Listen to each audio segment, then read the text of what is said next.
Bonjour, dans cette vidéo, je vais vous présenter 3 fils différents, qui sont dans ma boutique et qui peuvent être utilisés pour tricoter le châle Dorothy.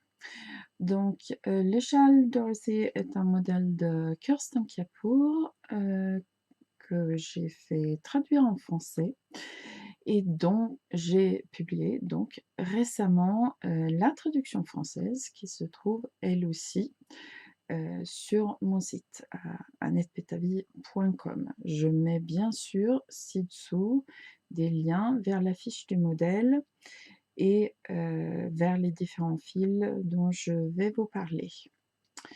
Donc le châle Dorothy est donc un modèle de la créatrice, américaine Kirsten Kapoor, avec qui je travaille depuis un bon moment maintenant. Les très belles photos, du châle, dont celle que vous voyez ici et les photos dans l'affiche ont été prises par, la photographe, Gail Zacher. Et donc les prototypes, parce que ce châle est présenté en 2 versions, une nid et le bicolore que vous voyez ici, sur la photo. Donc les prototypes ont été tricotés bien sûr par Kirsten Kapoor, qui habite à New York et donc je n'ai pas ces prototypes sous la main et je n'ai pas non plus tricoté 3 châles ce week-end, mais j'ai fait des échantillons, de points de la bordure dans 3 fils différents pour vous montrer, les rendus différents qu'on obtient et peut-être vous donner des idées. Un phénomène, quand on tricote les points de dentelle comme dans la bordure, de Dorothy, c'est qu'on n'a pas quand le résultat final, quand le tricotage est fini, il faut bloquer. Donc je vais vous montrer, pour chacun des 3 échantillons, l'état avant blocage. Donc là, j'incruste la photo de l'échantillon de mérinos fin.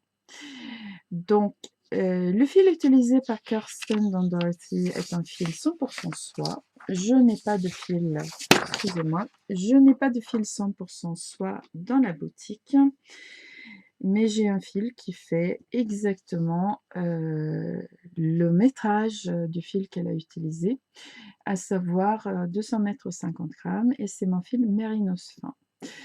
Et le, kit les kits en différentes couleurs que je propose dans la boutique sont constitués en mérinos fin, heu, avec le métrage qui correspond, au modèle original. Donc, comme vous pouvez le voir, le blocage a fait beaucoup d'effet sur la laine et c'est vraiment quand vous faites votre blocage que vous voyez toute la beauté de ce point. Le mérinos se bloque, facilement.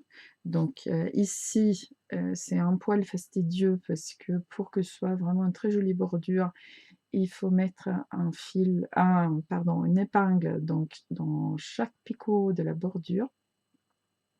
Pour faire cette, bordure en picot, c'est le rabattage. Vous trouvez déjà une vidéo sur, la chaîne pour vous montrer exactement comment procéder. Donc, ceci est un fil qui n'est pas dans la même matière que celle utilisée par Kirsten, que je vous rappelle, c'est un 100 soie qu'elle a choisi, mais c'est le même métrage. Le mérinos fin est un peu mon fil, je ne vais pas dire passe-partout, mais c'est un fil de base qui se plie à des tas de modèles différents, qui met bien en valeur les points ajourés ou texturés et donc je pense que c'est un très bon choix pour ce modèle. Par contre donc en me penchant un peu sur la matière utilisée par Kirsten, c'est la soie.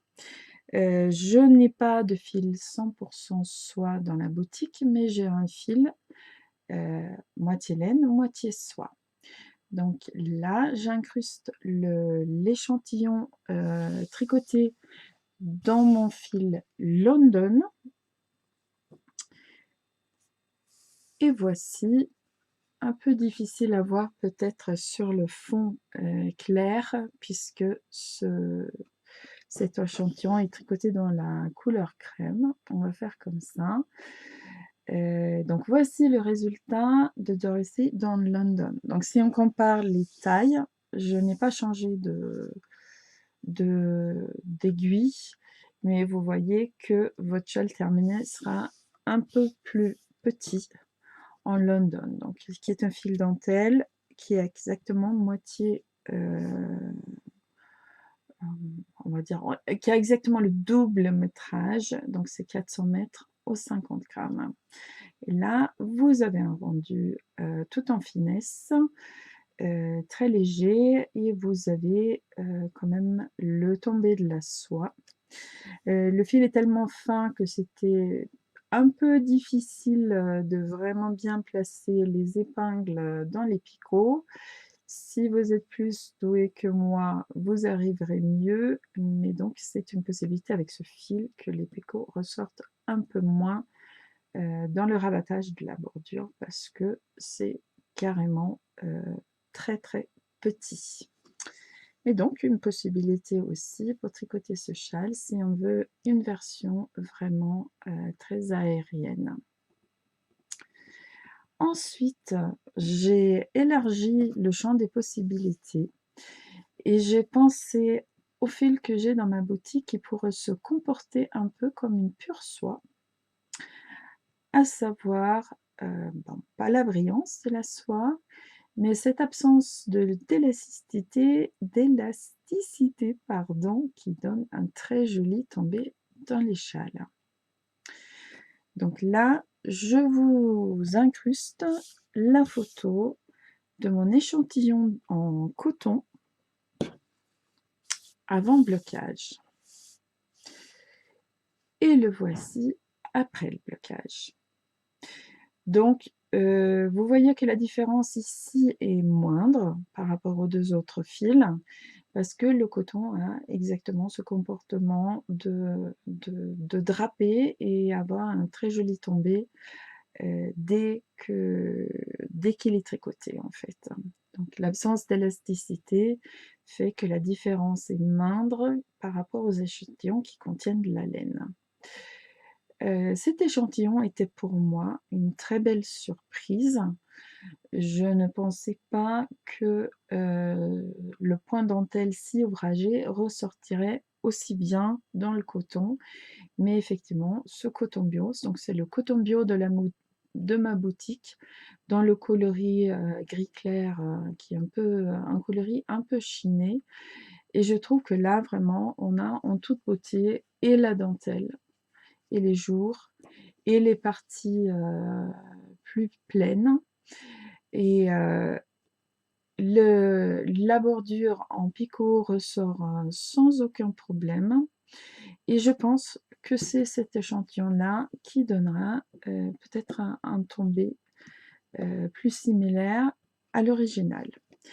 Mais donc, par contre, c'est un fil un peu plus épais que les mérinos fins et donc le fil original.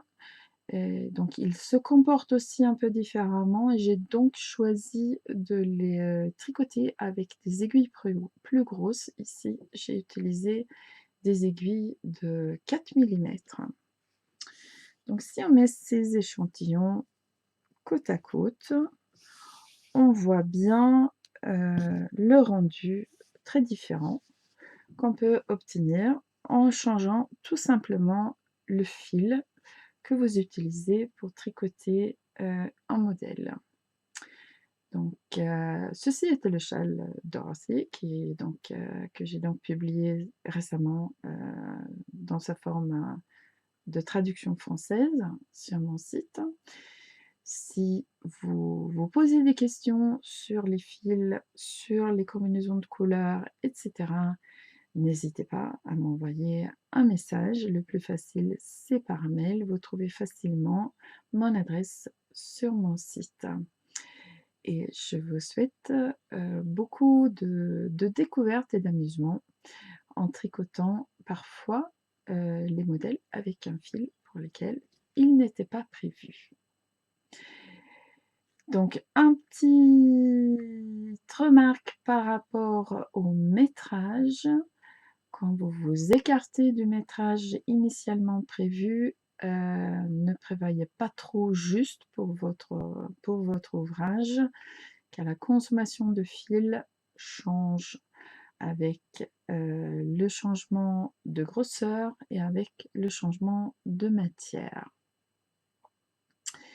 Si cette vidéo vous a intéressé, je vous propose de cliquer sur le petit pouce vers le haut parce que ceci aide d'autres personnes sur YouTube à découvrir la vidéo. Si c'est la première fois sur ma chaîne et que vous souhaitez me suivre ici sur YouTube, vous pouvez vous abonner et si vous le souhaitez, cliquez sur la petite cloche. Ainsi, vous recevrez une notification à chaque fois que je mets en ligne une vidéo. Bon tricot, merci, au revoir.